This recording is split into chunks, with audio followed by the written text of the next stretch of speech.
Assalamualaikum warahmatullahi wabarakatuh. Saya Agnia Karimah akan memaparkan mengenai teori dan praktik pemberkasan rekod atau arsip.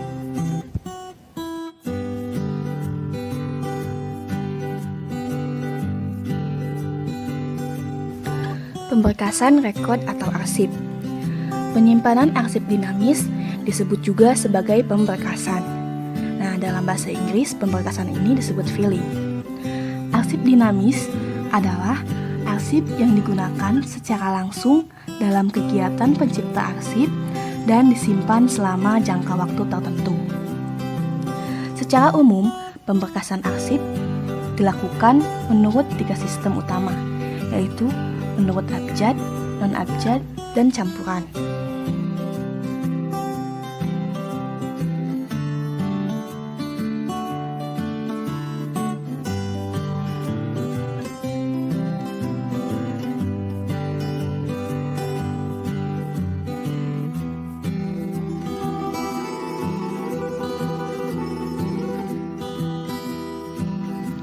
Pemberkasan arsip adalah penyusunan file secara sistematis, logis, kronologis, sesuai dengan metode pemberkasan agar arsip cepat, tepat, akurat untuk dapat ditemukan kembali. Sistem pemberkasan yaitu cara atau metode penyimpanan arsip secara sistematis ke dalam peralatan menurut aturan yang telah direncanakan.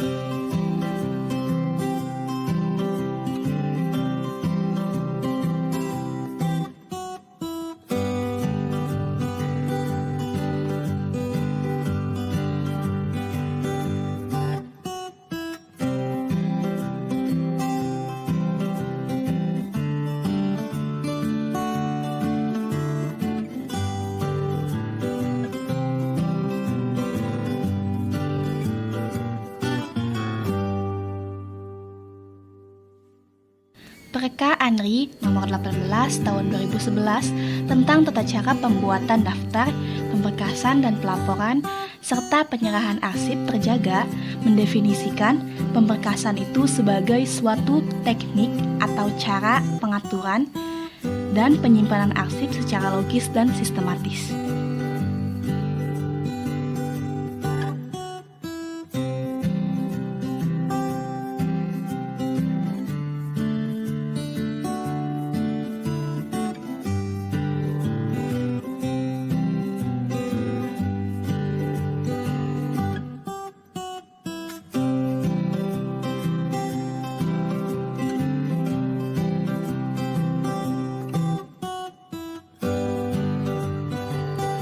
Proses-prosesnya itu yang pertama, dokumen yang akan diberkaskan atau disimpan ke dalam filing kabinet sudah mendapatkan disposisi simpan.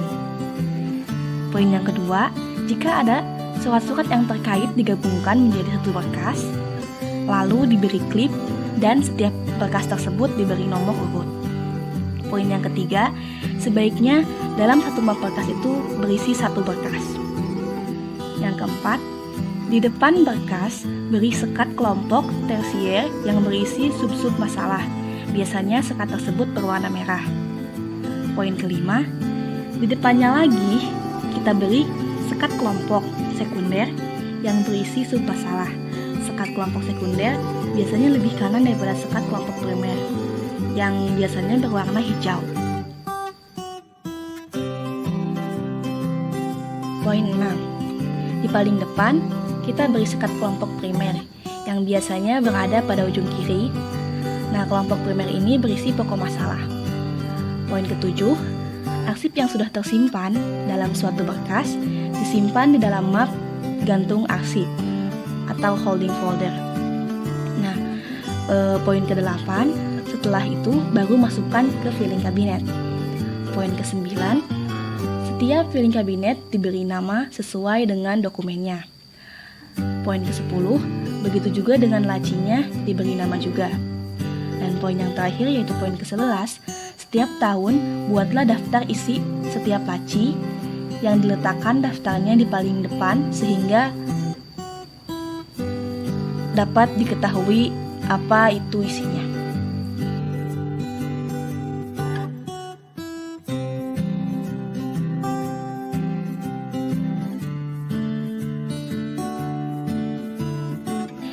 Yang selanjutnya yaitu sarana pemberkasan arsip. Sarana yang pertama ada filing cabinet.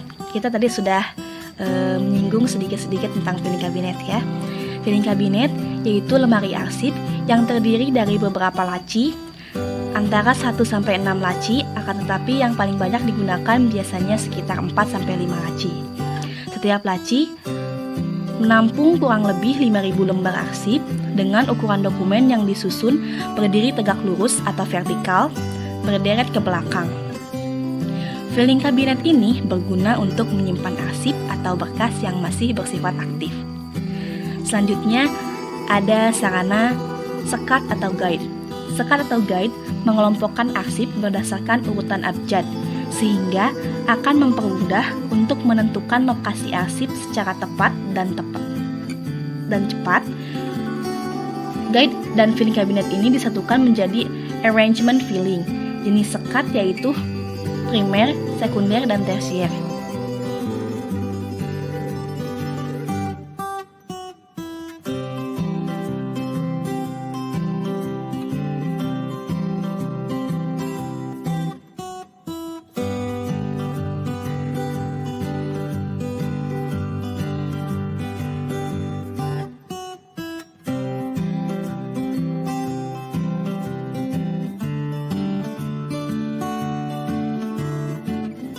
Sarana pemberkasan lainnya yaitu ada folder. Folder adalah suatu tempat untuk menyimpan ataupun menampung file-file, baik itu file sistem maupun file data atau dokumen. Folder di sini ialah map yang berfungsi untuk menyimpan arsip yang selanjutnya akan dimasukkan ke dalam kotak arsip secara vertikal. Sedangkan ada lagi hanging folder. Hanging folder adalah folder yang mempunyai besi penggantung. Biasanya dipasang pada gawang yang ada di filing cabinet. Sarana selanjutnya yaitu label. Label adalah kertas yang ditempelkan di tab atau guide atau sekat ya. Label yang digunakan sebaiknya yang berkualitas agar tulisan tidak mudah rusak, terus tulisannya mudah dihapus tanpa meninggalkan bekas dan mudah dibaca.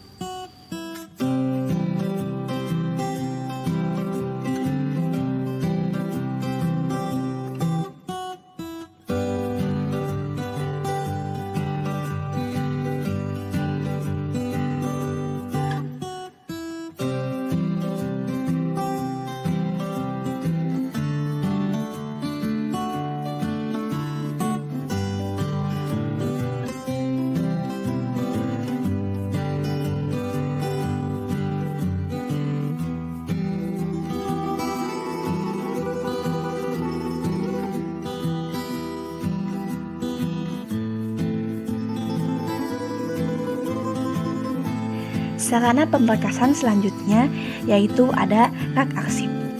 Rak arsip adalah lemari tanpa pintu yang digunakan sebagai tempat menyimpan arsip yang disusun secara lateral atau menyamping. Arsip-arsip yang akan disimpan di dalam rak ini terlebih dahulu dimasukkan ke dalam ordner atau kotak arsip. Sarana pemberkasan selanjutnya yaitu ada tanda keluar atau out indicator. Tanda keluar adalah alat yang digunakan untuk menandai adanya keluarnya arsip dari laci atau filing cabinet. Apabila yang dipinjam satu folder, maka yang digunakan adalah out guide. Sedangkan apabila yang dipinjam hanya beberapa lembar saja, maka digunakan out sheet atau lembar keluar.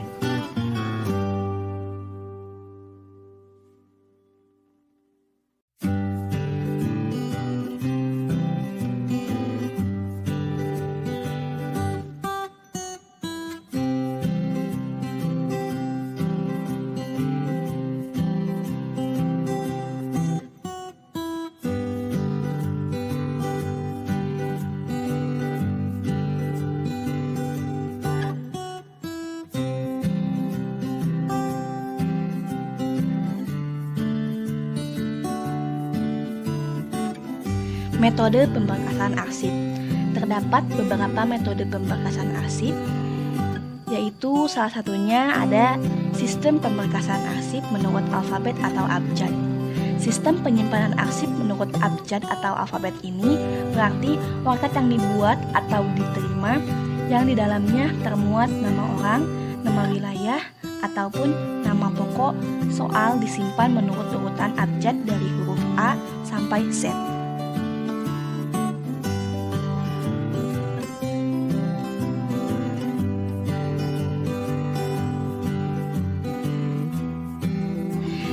Dalam sistem pemberkasan arsip menurut abjad terdapat beberapa poin. Yang pertama ada penyusunan berdasarkan nama. Pemberkasan arsip berdasarkan nama orang, organisasi, badan, dan perusahaan. Sistem yang kedua, peraturan pengabjadan. Pengabjadan berkas arsip dilakukan menurut pengabjadan huruf demi huruf, kata demi kata, dan unit demi unit. Poin yang ketiga, nama orang.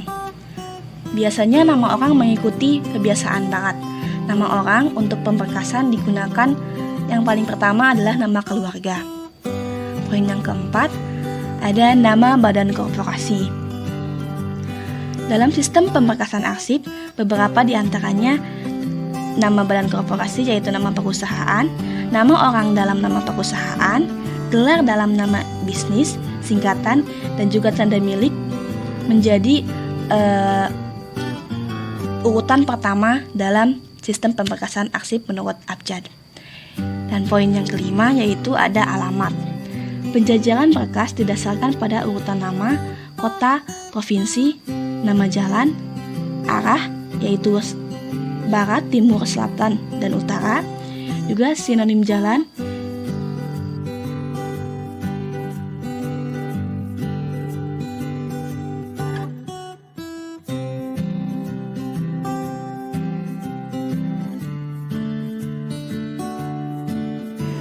Metode pemberkasan selanjutnya ada sistem pemberkasan menurut abjad subjek. Nah, dalam sistem pemberkasan menurut abjad subjek ini terdapat pemberkasan menurut abjad geografi yang terdiri dari 3 poin, yaitu jenis pemberkasan, indeks, dan buku referensi. Dalam jenis pemberkasan terdiri dari pemberkasan langsung dan pemberkasan tidak langsung. Dalam indeks, kenapa ada poin indeks? Yaitu indeks diperlukan untuk nama yang berubah karena perundang-undangan. Yang selanjutnya ada poin buku referensi. Buku referensi ini digunakan untuk nama tempat, untuk mengetahui nama tempat karena di Indonesia sering terjadi pemekaran daerah.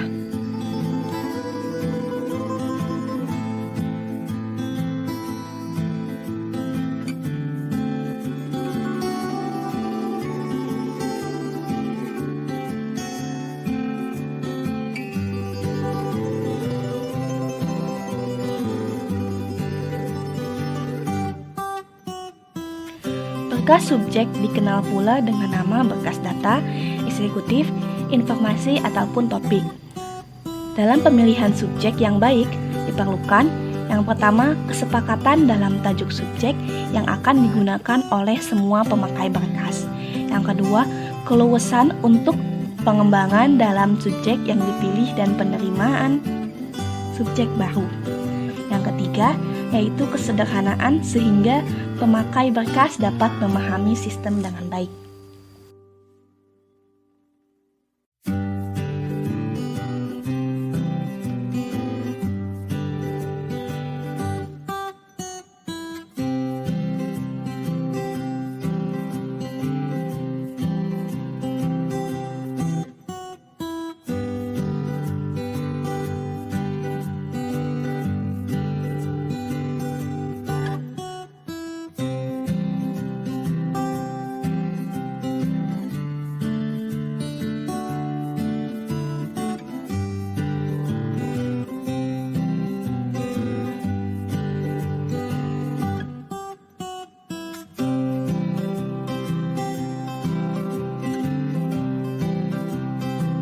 Yang pertama yaitu penghematan waktu karena komentar tertulis menyangkut topik, situasi, proyek, masalah yang memerlukan keputusan dari atasan terkelompok menjadi satu. Yang kedua, berkas subjek dapat diperluas dengan mudah melalui penyisipan subjek baru ataupun penambahan subdivisi pada subjek utama. Keuntungan yang ketiga, semua materi yang berhubungan terkumpul menjadi satu. Selain keuntungan, terdapat kerugian ada kecenderungan daftar subjek dan subdivisi tumbuh tidak terkendali.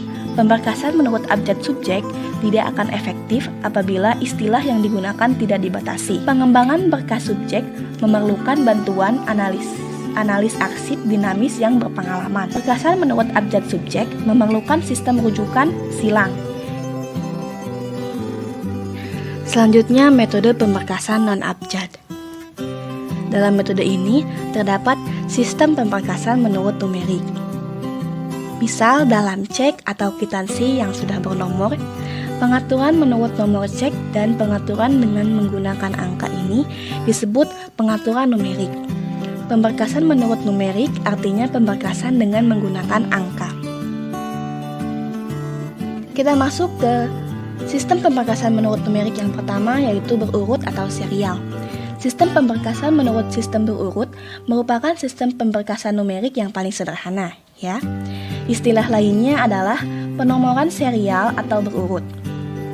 Nomor berkas dimulai dari 1 dan seterusnya, atau dapat pula dimulai dari nomor 10, 1000, atau nomor lainnya. Kedua, ada duplex atau sistem penomoran tak berurutan. Sistem penomoran tak berurutan atau non-consecutive numbering adalah sistem penomoran yang tidak memiliki urutan logis. Apabila memiliki urutan logis, nomor yang mengikuti nomor lainnya dalam blok lainnya dihilangkan. Sistem duplex digunakan apabila menghadapi jumlah berkas yang besar, misalnya terdapat 10.000 berkas. Ada alfanumerik, yaitu pemberkasan gabungan antara sistem abjad dengan sistem numerik. Yang selanjutnya ada kronologi, yaitu sistem penyusunan berkas yang dijajarkan menurut urutan tanggal, mulai dari tanggal sampai dengan tahun. Metode selanjutnya ada warna, yaitu bermanfaat dalam menunjukkan sesuatu yang khusus, misal arsip dinamis yang sedang dipinjam.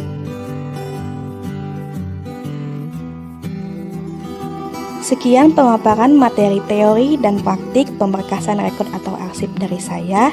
Terima kasih atas perhatiannya. Wassalamualaikum warahmatullahi wabarakatuh.